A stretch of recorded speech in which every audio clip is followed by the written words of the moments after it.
पक्ष बदलता है। अमावस्या क्यों मनाई जाती है? अमावस्या में क्या होता है भैया बताओ? अमावस्या को क्या होता है कि अमावस्या मनाई जाती है? अरे यार, पितरों का खाना तो ठीक है।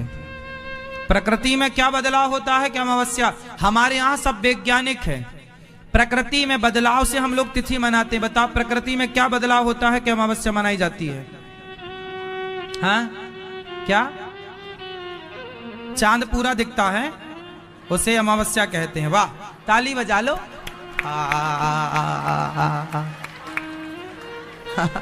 चांद पूरा दिखता है इसलिए अपन लोग अमावस्या। ये लाल शर्ट वाले भैया बताएंगे। हाँ, अमावस्या क्यों मनाई जाती है? अमावस्या के दिन चांद कितना होता है? हाँ, आधा के पूरा की बिल्कुल। हाँ, अमावस्या के दिन चांद का क्या होता है? लोप होता, अर्थात नहीं दिखता, अंधकार से भरा हुआ होता है। उसे उस रात्रि को अमावस्या कहते हैं। प्रतिपदा से अमावस्या की दूरी है 15 दिन। और फिर अमावस्या के बाद दूसरी जो शुक्ल पक्ष कितने होते हैं? एक महीने में कितने पक्ष? कौन कौन से? कृष्ण पक्ष में क्या होती है? अब सुनो, सब लोग ना बोलना, जिनसे पूछेंगे वही बोलेंगे। सब चुप्पी टाप रहना, घर में तुम पंचायत कर लेना ये सारी, और अपने बच्चों को सब समझाना। मेरी माँ, आप जिनसे पूछेंगे वो बताएंगे, ये भैया बताएंगे। आप हाँ, अभी बैठो, हम प्रश्न तो पूछ लें। अभी प्रश्न नहीं पूछे, तुम खड़े हो रहे हो। चलो बताओ कि जो शुक्ल पक्ष और कृष्ण पक्ष है, तो शुक्ल पक्ष और कृष्ण पक्ष में किस पक्ष में अमावस्या होती है? हाँ? हाँ? कृष्ण पक्ष में अमावस्या, और शुक्ल पक्ष में क्या होती है? हाँ, शुक्ल पक्ष और कृष्ण पक्ष में कौन सा पक्ष अंधेरा है और कौन सा पक्ष उजेला है? बात समझ में आ रही है क्या? कौन से पक्ष में होती है अमावस्या? हाँ, बात समझ में आ गई? हाँ, कृष्ण पक्ष में आती है अमावस्या, शुक्ल पक्ष में आती है। शुक्ल पक्ष होता है प्रकाश से भरा, कृष्ण पक्ष होता है अंधेरे से। शुक्ल पक्ष में चंद्रमा बढ़ता है, कृष्ण पक्ष में चंद्रमा घटता है। शंकर जी के सिर पर जो चंद्रमा है या नहीं? वो कौन सी तिथि का चंद्रमा है? जिनसे पूछेंगे वो उत्तर देंगे, सारे नहीं बोलेंगे, सब टुप्पी टाप रहेंगे। शंकर जी के सिर पर जो चंद्रमा है वो कौन सा चंद्रमा है, अर्थात किस तिथि का चंद्रमा है? ये दादाजी बताएंगे। हाँ हाँ हाँ, कृष्ण पक्ष कौन सी तिथि का? प्रतिपदा, द्वितीया, तृतीया, चतुर्थी, पंचमी, षष्ठी, सप्तमी, कब का? नहीं, आप बताओ।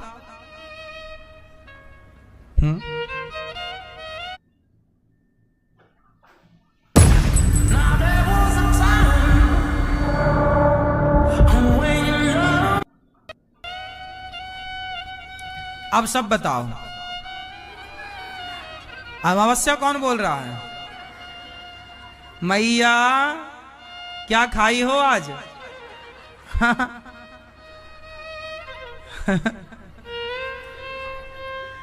शंकर जी के मस्तक पर जो चंद्रमा है वो द्वितीया का चंद्रमा है। कौन सा चंद्रमा है? जो द्वितीया का चंद्रमा होता है ना, जरा सा होता है, वही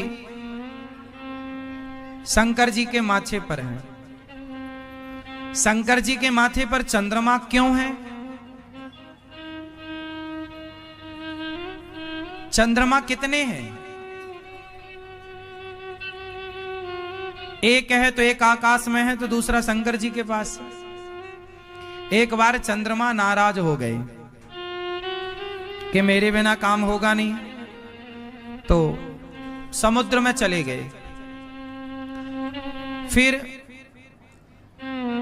समुद्र में जब गए चंद्रमा, तो हाहाकार मच गया कि भाई चांद के बिना कैसे काम बनेगा, होना चाहिए क्योंकि व्यवस्थाएं चांद से ही हैं। शुक्ल पक्ष और कृष्ण पक्ष का निर्धारण चांद से ही होगा। अब तो तब शंकर जी ने, तब भगवान श्रीमन नारायण ने एक चंद्रमा और प्रकट किया।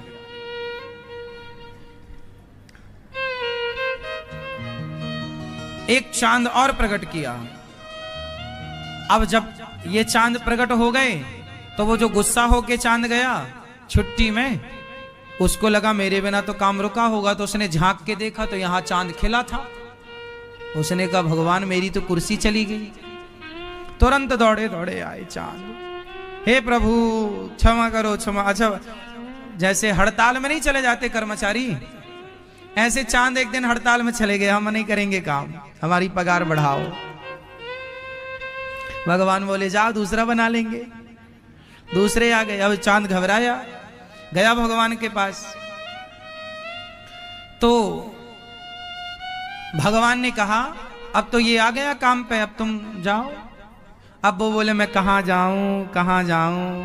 बेचारा बहुत गिड़गिड़ाया, रोया भगवान की शरण में। भगवान ने कहा ये तो आ गया। तब शंकर जी ने कहा तू भगवान की शरण में है इसलिए आजा, तू भगवान की शरण में गया है इसलिए मैं तुझे अपने माथे पर धारण करता हूं। जो भगवान की शरण में चला जाता है शंकर जी उसे मस्तक पर धारण करते हैं, इसलिए उस चंद्रमा को भगवान शिव ने अपने माथे पर धारण कर लिया। वो हड़ताल वाला चंद्रमा है। तो चांद हो गए दो, इसलिए भगवान राम भी चंद्र लगाते हैं। रामचंद्र भगवान की और कृष्णचंद्र भगवान की। तो जो रामचंद्र का राम है वो शिव जी के माथे वाला रामचंद्र है, और जो कृष्णचंद्र में चांद है वो आकाश में जो चांद है वो चांद है। एक रामचंद्र एक कृष्णचंद्र, दोनों के नाम के आगे चांद है, चंद्रमा है। तो चंद्रमा दो, एक शिव जी की जटाओं में एक आकाश में। तो राम जी वाले चंद्रमा जो हैं शिव जी वाले हैं, और आकाश वाले कुछ भी कहो आप, ये तो समझ की बातें हैं। तो ये शंकर जी के सिर पर चंद्रमा का क्यों विराजमान हुआ, कोई प्रश्न कर ले तो उसका समाधान मैंने आपको दिया कि ये कथा है, ये बात थी। इसलिए शंकर जी के माथे पर चंद्रमा होते हैं। तो चंद्रमा से ही महीने का निर्धारण होता है। चंद्रमा, अच्छा चंद्रमा घटते बढ़ते हैं या नहीं? हाँ या ना?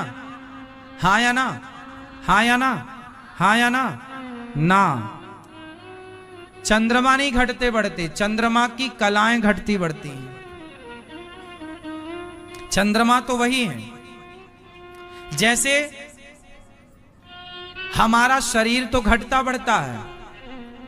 आपका वजन 55 किलो है, ज्यादा खाओगे तो 60 किलो हो जाएगा, कम खाओगे तो 45 किलो हो जाएगा। आपका वेट 80 किलो का है, आप ज्यादा खाओगे 85 का हो जाएगा, थोड़ा ध्यान रखोगे तो 70 किलो के आप, मतलब आपका वेट घटता बढ़ता है। हाँ या ना?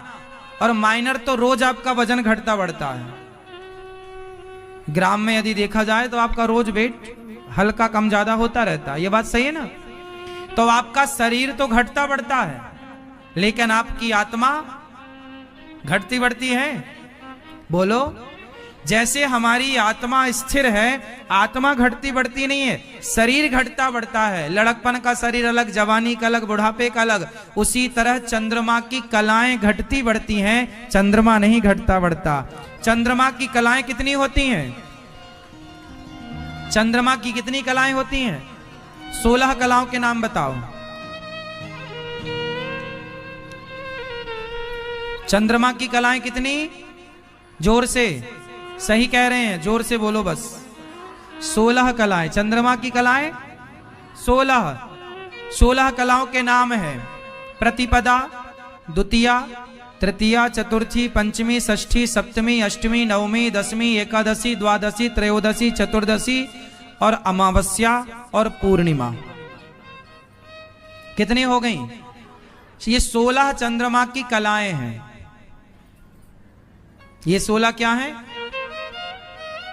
कलाएं। तो ये 16 जो कलाएं हैं वो इसलिए भगवान कृष्ण को 16 कलाओं से युक्त कहा जाता है, क्योंकि चंद्रवंश में आए। भगवान कृष्ण किस वंश में आए? इसलिए चंद्रमा की कलाएं कितनी हैं? तो जो लोग कहते हैं कृष्ण की कलाएं 16 हैं, वो लोग जानते नहीं है कृष्ण की कलाएं 16 नहीं है। कृष्ण चंद्रवंश में आए तो चंद्रमा की कलाएं 16 हैं, इसलिए कृष्ण को 16 कलाएं कहा जाता है। जबकि भगवान तो अनंत कलाओं के धनी है। 16 क्या है? भगवान के पास तो करोड़ों कलाएं हैं। तो जो ये बात समाज में कही जाती है कि कृष्ण जी 16 कलाओं से युक्त हैं और राम जी 12 कलाओं से युक्त हैं, ये बिल्कुल फेक है, झूठ है। अच्छा, सूर्य की कलाएं कितनी होती हैं? चंद्रमा की कलाएं कितनी याद? अच्छा, अब की बार कभी गंगा जी जाओ तो एक छोटा सा काम करिएगा,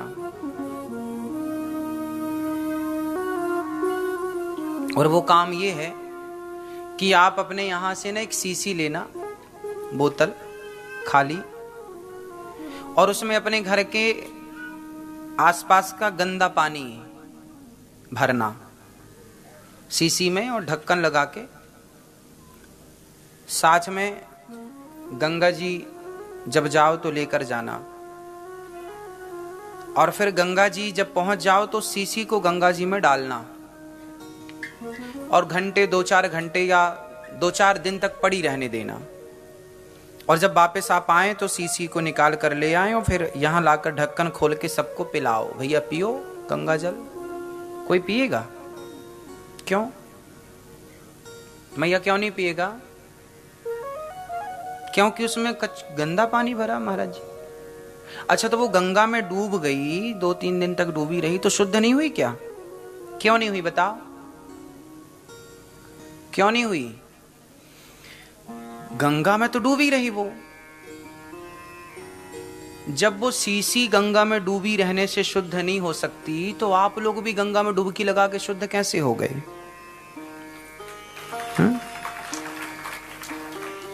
जब तक उस सीसी के अंदर पानी ना जाए, भाई सीसी में गंदा पानी आपने भर के ढक्कन लगा के गंगा जी में डाल दिया और 4 दिन तक पड़ी रहने दिया, तो वो जैसी डाला आपने वैसे ही निकली, 4 दिन बाद भी वैसे ही है, उसमें कोई बदलाव नहीं हुआ। तो जब आपके गंगा नहाने के पहले भी आप जैसे थे, गंगा नहाने के बाद भी आप यदि वैसे ही रहे, तो फिर गंगा नहाने का लाभ क्या है? पानी तो अंदर गया ही नहीं। अंदर मतलब पानी ने आपकी चेतना को, आपके मन को, आपके विचारों को तो उसने पवित्र किया ही नहीं। और अपवित्रता कोई शरीर की थोड़ी होती है। बताओ, गंदा मन होता है कि तन गंदा? समाज के गंदे तन को स्वीकार किया जा सकता है कि गंदे मन को स्वीकार किया जा सकता है? बोलो, गंदा क्या होता है, मन या तन? बोलो। ये छोटा सा बच्चा है यहाँ पर, ये छोटे से बच्चे ना, छोटे छोटे बच्चे तो मलमूत्र कर ही लेते हैं, छिच्छी सुसु करते हैं, और कई बार बच्चे वहां पर छिच्छी करके उसी में घूमते रहते हैं, पूरे शरीर में वो मलमूत्र लगा के घूमते हैं। लेकिन वो मलमूत्र भले उनके पूरे शरीर में लगी है, लेकिन वो अशुद्ध नहीं है। क्यों अशुद्ध नहीं है वो? क्योंकि वो गंदगी उनके शरीर पर है, उनके मन पर वो गंदगी। तो आपका शरीर मलमूत्र से भले भीगा है, लेकिन विचार आपके पवित्र हैं। तो शुद्धि तन की नहीं, मन की ज्यादा जरूरी है। इसलिए गंगा नहाने से किसकी शुद्धि होनी चाहिए और होती किसकी है? तो तन को नहवाने से क्या फायदा? तन को तो घर पे ही नहवाओ। गंगा की तरह पवित्र जल, जैसे गंगा का जल पवित्र है, उसी तरह गंगा के जल की तरह मन पवित्र चाहिए, विचार पवित्र चाहिए। और वो विचार पवित्र नहीं हो पाते। गंगा नहाने के पहले भी छल कपट भरा था और गंगा नहाने के बाद भी छल कपट भरा, तो फिर गंगा नहाने से फायदा क्या है? ना मैया? तो अब आखिरी बार जब आप लोग गंगा जी जाएंगे तो क्या धो करके आएंगे? किसको नहवाएंगे? मन को, और पवित्र विचारों के साथ। अच्छा, पवित्र विचार कैसे होते हैं? निर्मल मन कैसा होता होगा? निर्मल मन, निर्मल मन कैसा होता होगा? जरा बताओ मुझे, कल्पना करके इमेजिन कर लो। शुद्ध पवित्र मन कैसा होता होगा मैया? चलो बताओ, निर्मल मन कैसा होता होगा?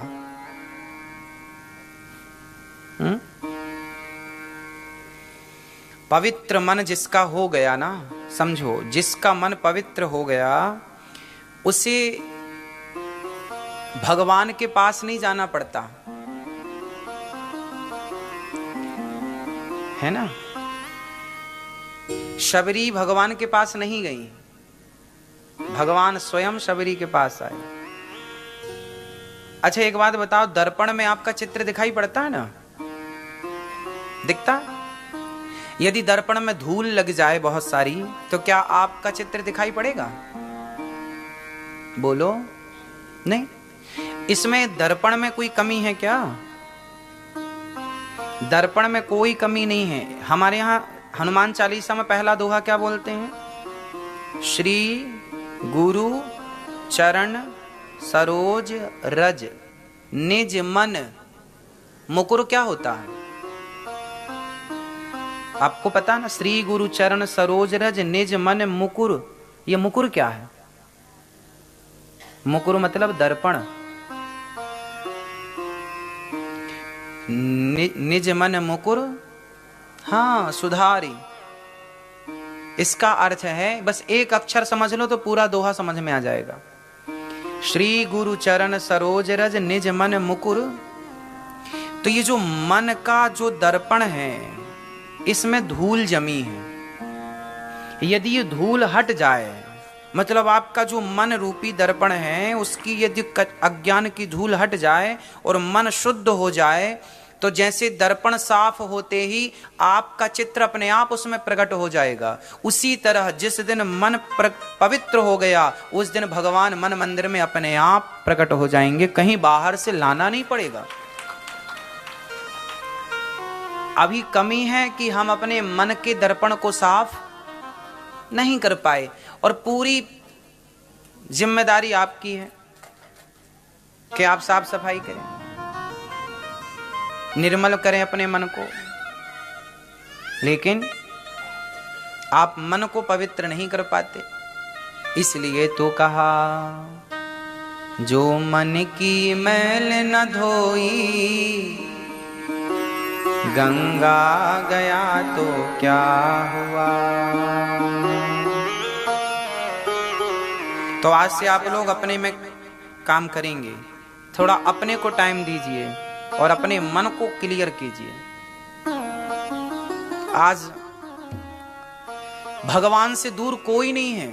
आप लंदन में हो या जमाने में हो, कोई फर्क नहीं पड़ता, भगवान से आप बिल्कुल दूर नहीं हैं। और दूरी तो देखो, कैकई माँ तो बगल में थी, कैकई माँ ने तो दूध पिलाया राम जी को, लेकिन दूध पिलाने वाली माँ पहचानने में देर लगा दिया उन्होंने।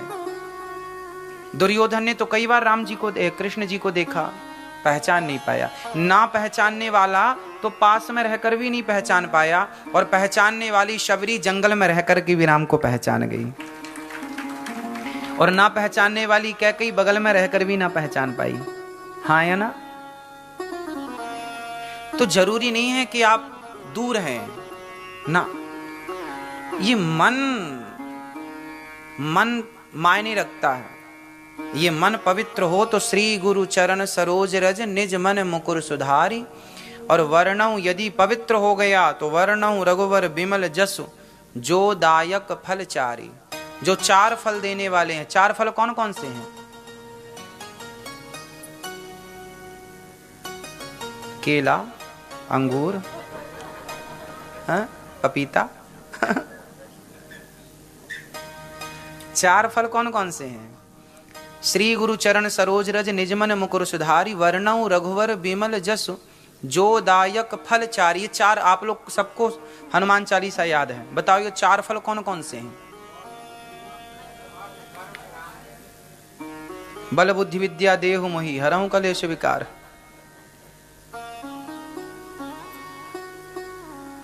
वो सिद्धियां हैं, अलग है। 4 फल हैं, कल ही बताए हमने। 4 पढ़ाई, 4 पढ़ाई मतलब 4 फल, धर्म अर्थ काम मोक्ष। ये 4 फल हैं।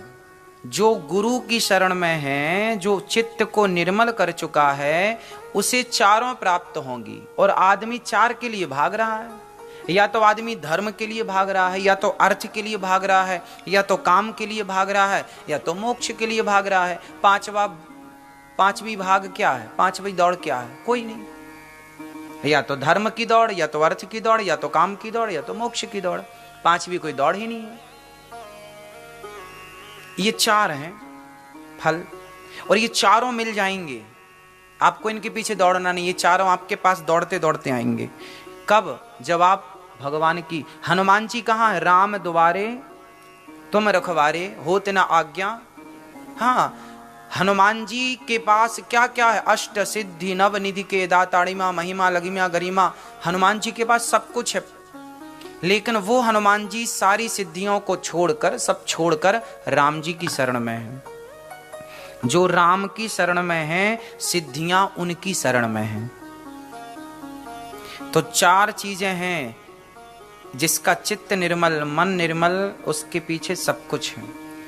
तो इसलिए हमारे देश में साधु संत किसी के पीछे भागते नहीं हैं। क्यों? उन्होंने अपने मन को निर्मल कर रखा है, तो सब डाउनलोड हो जाता है। भाई दर्पण में साफ दर्पण है तो आपका चित्र बढ़िया आएगा, और कचरा है, गंदगी है तो आएगा ही नहीं कुछ। तो भगवान के पीछे नहीं भागना, चित्त को निर्मल करना है। पूतना का भगवान ने उद्धार किया। फिर भगवान थोड़ा आज अमावस्या है, सोमवती अमावस्या। आज के तिथि क्यों पड़ी जानते हो? हमारे यहाँ आज के इस दिन को ना बहुत पावन मानते हैं। तुलसी की परिक्रमा लगाकर 108 माताएं और आज पूजन करती हैं। आज का ये व्रत सुहाग के लिए होता है, स्त्रियां करती हैं। आज के सोमवती अमावस्या के व्रत की एक छोटी सी कथा है, और वो कथा है कि एक लड़की थी। उसे किसी ने कहा था कि तेरा विवाह होगा तो तू विधवा हो जाएगी,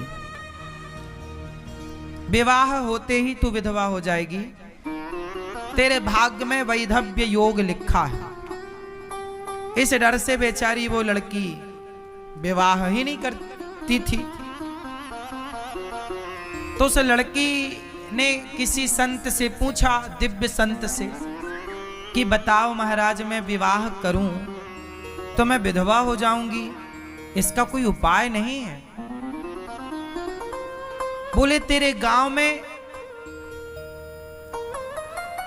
एक धोबी की पत्नी रहती है, फलाने घाट में वो कपड़े धुलती है।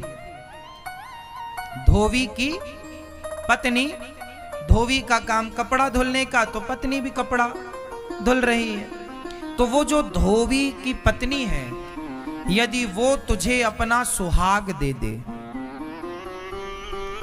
तो तेरा सुहाग जी जाएगा। सुहाग देने का मतलब जानते हैं क्या होता है?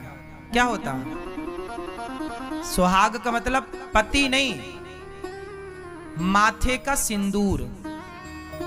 के यहाँ जैसे मंडप के नीचे भी बुआ लोग माथे का सिंदूर देने की एक रस्म होती है, ये परंपरा कि एक पतिव्रता नारी, एक सुहागन स्त्री अपने माथे का सिंदूर निकालती है और सामने वाले सुहागन नारी के माथे पर लगा देती है। ये एक प्रकार का आशीर्वाद होता है, जिससे उस सामने वाली स्त्री के पति की आयु लंबी होती है। ये सुहाग देना बोलते हैं इसको। इसलिए स्त्रियों को हमारे यहाँ एक छोटा सा और व्रत होता है, सुहागलें होती हैं। सुहागलें जानते हैं? वहां पर सुहागन स्त्रियों को बुलाया जाता है। सुहागन स्त्रियां सुहागन स्त्रियों को भोजन कराने का बहुत बड़ा पुण्य होता है। इसलिए सुहागन स्त्रियां, इसलिए पति पत्नी दोनों को भोजन में बुलाओ, पति पत्नी दोनों को खिलाओ, क्योंकि जो पति पत्नी सुहागन स्त्री होती है वो साक्षात उसकी स्त्री लक्ष्मी और पुरुष को नारायण के रूप में देखा जाता है। सुहागन, आप किसी शुभ कार्य के लिए जा रहे हैं और सुहागन स्त्री का दर्शन हो जाए तो वो शुभ माना जाता है। सुहागन स्त्री को भोजन कराना किसी ब्राह्मण को भोजन कराने से श्रेष्ठ है, सुहागन नारी। इसलिए जब घर में नई बहू आती है ना, तो हमारे यहाँ आज भी ये परंपराएं हैं, हमारी माँ ये परंपरा फॉलो करती भी हैं अभी भी।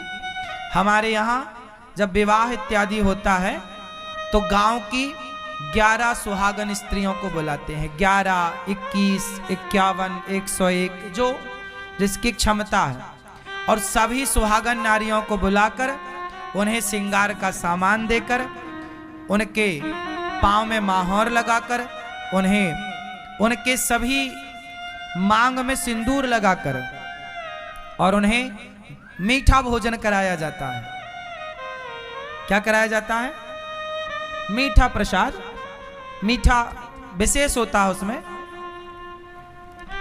तो मीठा खिला करके बढ़िया उन्हें दान दक्षिणा दे करके और सुहागन स्त्रियों का आशीर्वाद लेने से, सुहागन नारियों का आशीर्वाद लेने से, सुहाग लेने से सुहाग बढ़ता है, अर्थात सुहाग की आयु लंबी होती है। तो वो एक लड़की थी, उसके वैधव्य योग था।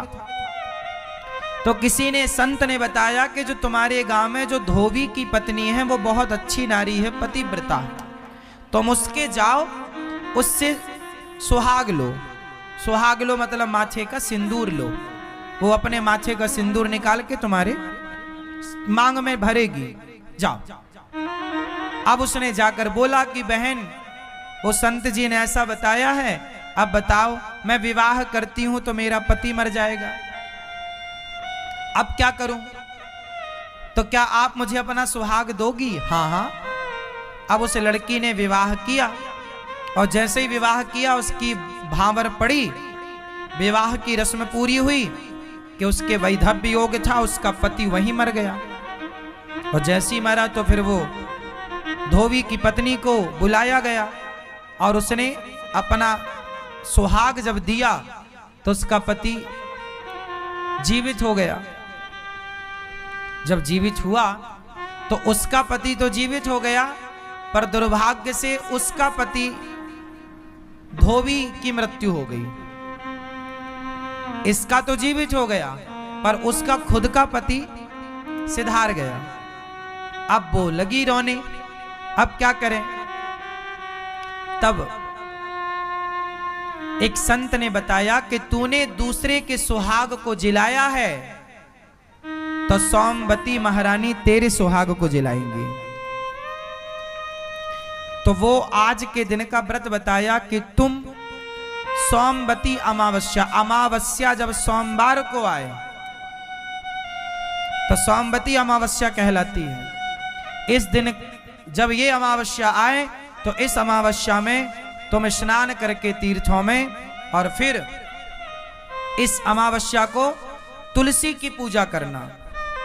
तुलसी माँ सुहागन है और उन्हें श्रृंगार चढ़ाना, माँ भगवती की पूजन करना, तुलसी की पूजा करना, तुम्हारा सुहाग जीवित होगा। वो लगभग सोमवती अमावस्या की ही ये घटना रही। तो उस दिन उन्होंने पूजा किया और उस पूजा के प्रभाव से, उनके सच्चे पातिव्रत धर्म के प्रभाव से उसका मरा हुआ पति जीवित हो गया था। तब से ये सुहागन स्त्रियां अपने सुहाग के लंबी आयु के लिए ये व्रत करने की परंपरा है। आज के दिन किया गया पूजन पाठ, आज के दिन किया गया पुण्य का कार्य कई गुना फलदायी होता है। इसलिए आज के दिन विशेष रूप से ये पूर्णिमा अमावस्या जो है, ये तिथियां दान पुण्य की हैं। आज दान, देखो दान करने से हमारे जीवन की दुर्गति मिटती है। दानम दुर्गति नाशनम। जो व्यक्ति दान करता है निश्चित उसके जीवन में जितने अनिष्ट हैं, आधी व्याधि है, सारा समाप्त हो जाती है। और संत जब आपकी गौरी गोपाल आश्रम में आप अन्न क्षेत्र कराते हैं, अन्न क्षेत्र कराते हैं, हजारों संत भोजन करते हैं, तो रोटी जब संत खाकर पचाते हैं तो केवल रोटी नहीं, खिलाने वाले का पाप भी पचा डालते हैं। खिलाने वाले जैसे आपने अपनी ओर से बंटवाया तो आपके जीवन में जितनी आधी व्याधि होगी वो पचाकर समाप्त संत जन कर देते हैं। तो गौरी गोपाल आश्रम में जो ये रसोई अन्न क्षेत्र की सेवा है, आप भी एक दिन की सेवा बंटवाइए, आप भी एक दिन की सेवा अपनी ओर से कराइए, आप भी एक दिन का ये लंगर ये भंडारा अपनी ओर से करा के अन्नदान की सेवा से जुड़िए।